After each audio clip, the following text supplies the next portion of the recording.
Hey, tiny humans! Hey, Squeakaroo! Knock, knock! Spell! Okay! W-H-O! I'm so glad you came today. We'll be reading Harold and the Purple Crayon by Crockett Johnson. One evening, after thinking it over for some time, Harold decided to go for a walk in the moonlight. There wasn't any moon, and Harold needed a moon for a walk in the moonlight, and he needed something to walk on. He made a long straight path so he wouldn't get lost, and he set off on his walk, taking his big purple crayon with him. He didn't seem to be getting anywhere on the long straight path, so he left the path for a shortcut across a field, and the moon went with him. The shortcut led right to where Harold thought a forest ought to be. He didn't want to get lost in the woods, so he made a very small forest with just one tree. It turned out to be an apple tree. The apples would be very tasty, Harold thought, when they got red. So he put a frightening dragon under the tree to guard the apples. It was a terribly frightening dragon. It even frightened Harold. He backed away. His hand holding the purple crayon shook. Suddenly he realized what was happening.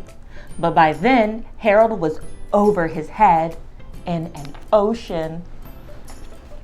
He came up thinking fast, and in no time he was climbing aboard a trim little boat. He quickly set sail, and the moon sailed along with him. After he had sailed long enough, Harold made land without much trouble. He stepped ashore on the beach, wondering where he was. The sandy beach reminded Harold of picnics, and the thought of picnics made him hungry.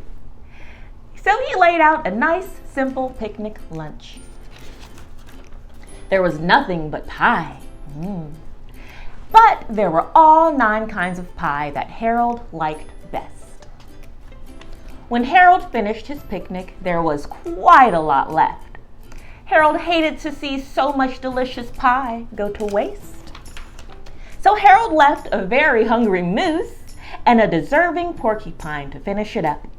And off he went, looking for a hill to climb to see where he was. Harold knew the higher up he went, the farther he could see, so he decided to make the hill into a mountain. If he went high enough, he thought, he could see the window of his bedroom. He was tired, and he felt he ought to be getting to bed. He hoped he could see his bedroom window from the top of the mountain. But as he looked down over the other side, he slipped, and there wasn't any other side of the mountain. He was falling in thin air. But luckily, he kept his wits and his purple crayon. He made a balloon, and he grabbed onto it. And he made a basket under the balloon big enough to stand in. He had a fine view from the balloon, but he couldn't see his window. He couldn't even see a house. So he made a house with windows, and he landed the balloon on the grass in the front yard. None of the windows was his window.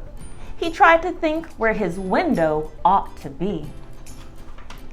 He made some more windows.